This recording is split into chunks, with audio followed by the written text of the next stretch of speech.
Bonjour à toutes et à tous, bienvenue à l'intérieur du pavillon LCL. On est très heureux de vous y accueillir pour le maillot jaune des entrepreneurs LCL. Et aujourd'hui, accompagné de Madame Lucille Curana-Perrier. Bonjour Madame. Bonjour. Vous êtes directrice générale du groupe Gérard Perrier Industrie. Et à côté de vous, également Madame Guillemette Allary. Vous êtes directrice du réseau Rhône-Alpes Auvergne, bien sûr pour LCL. Je vous propose qu'on découvre ou qu'on redécouvre le film concernant votre entreprise et on échange à propos de celui-ci et de votre entreprise juste après. Regardons. Bonjour et bienvenue au sein du groupe Gérard Perrier Industrie. Nous sommes sur le site de Géral à Belay dans l'Ain, qui est un des sites industriels principaux du groupe.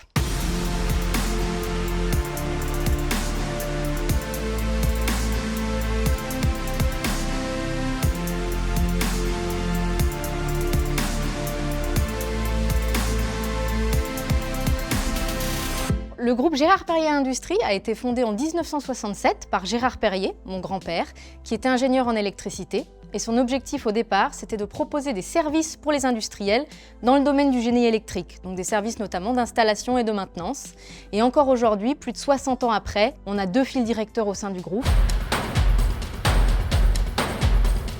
Le premier, ça pourrait être l'industrialisation, comme nous sommes passés d'une entreprise de service à une entreprise industrielle avec nos propres usines. Le deuxième, ça pourrait être la digitalisation, qui a aussi été une lame de fond sur laquelle on s'est positionné, parce que nous sommes aujourd'hui acteurs de la digitalisation industrielle. Et le troisième pourrait être notre positionnement dans le monde de l'aéronautique et de la défense. Le groupe va bien sûr continuer à évoluer, mais on essaye de continuer à croître tout en maintenant nos exigences, que ce soit nos exigences techniques, nos exigences de rentabilité, que ce soit nos engagements sociaux vis-à-vis de nos collaborateurs, mais aussi nos engagements environnementaux, puisque nous sommes une entreprise très positionnée dans la décarbonation industrielle, de manière générale, l'électrification du monde industriel.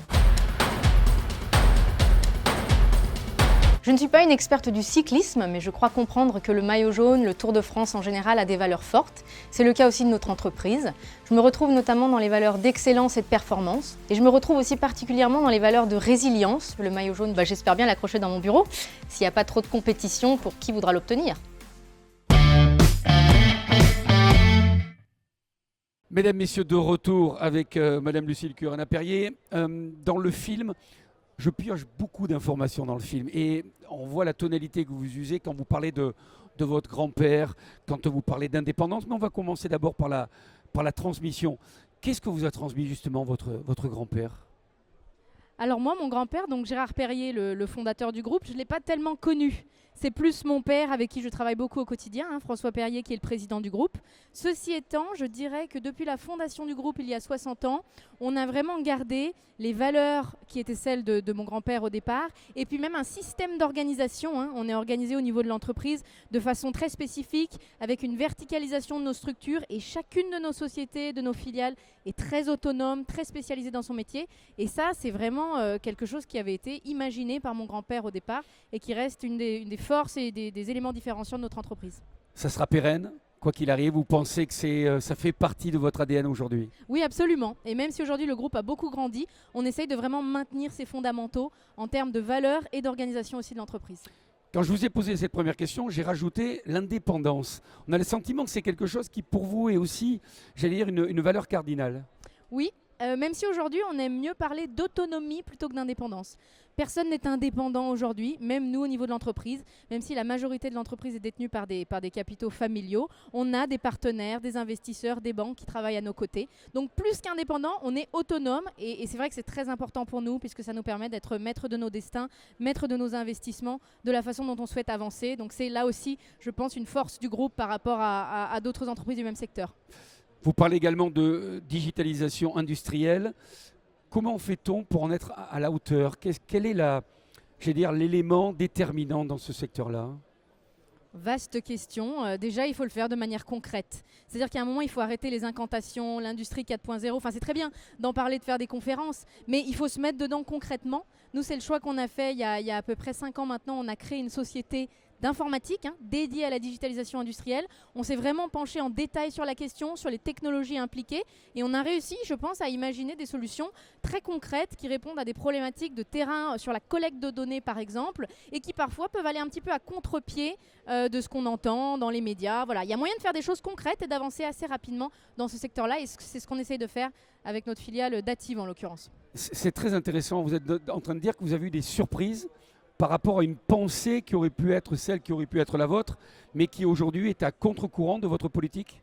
Oui, en particulier sur la collecte de données, on avait l'impression, alors je rentre un peu dans les détails, mais que la partie collecte d'informations était facile et que finalement aujourd'hui toute l'intelligence se faisait dans l'analyse de l'information, l'intelligence artificielle, tous ces sujets-là.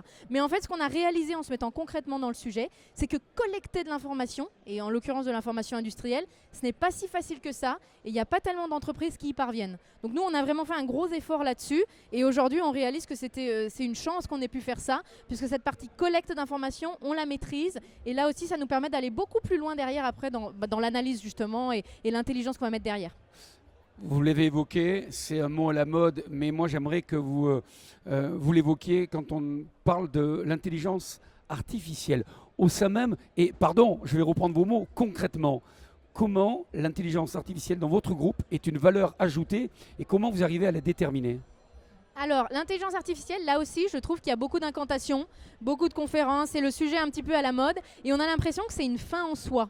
Pour nous, l'intelligence artificielle n'est pas une fin en soi, c'est un outil pour parvenir à ses fins. C'est un peu comme Internet à l'époque, c'est-à-dire que c'est quelque chose qui permet parfois d'aller beaucoup plus vite, de faire des choses plus intelligentes plus rapidement, mais ce n'est pas une fois encore une fin en soi. Donc nous, on l'utilise à la fois dans notre travail du quotidien, c'est-à-dire que ça devient un outil de travail, une façon d'analyser l'information plus rapidement, de faire des synthèses plus rapidement, d'accompagner nos équipes plus rapidement, donc peut-être de monter aussi en puissance sans avoir nécessairement besoin d'énormément de ressources en plus, puisqu'on sait que dans nos métiers, le nerf de la guerre, c'est la compétence. Donc on se sert de l'intelligence artificielle comme un outil de montée en compétences. Et puis, on la développe aussi de manière directe. Je parlais tout à l'heure de notre société dans la digitalisation industrielle. Eh bien, eux ont élaboré des algorithmes d'intelligence artificielle pour proposer des services à nos clients. Par exemple, là, on est sur une étape de montagne. On a un logiciel de monitoring de domaines skiables qui va permettre, grâce à l'IA, par exemple, d'optimiser la vitesse d'une remontée mécanique par rapport à l'affluence d'une file d'attente,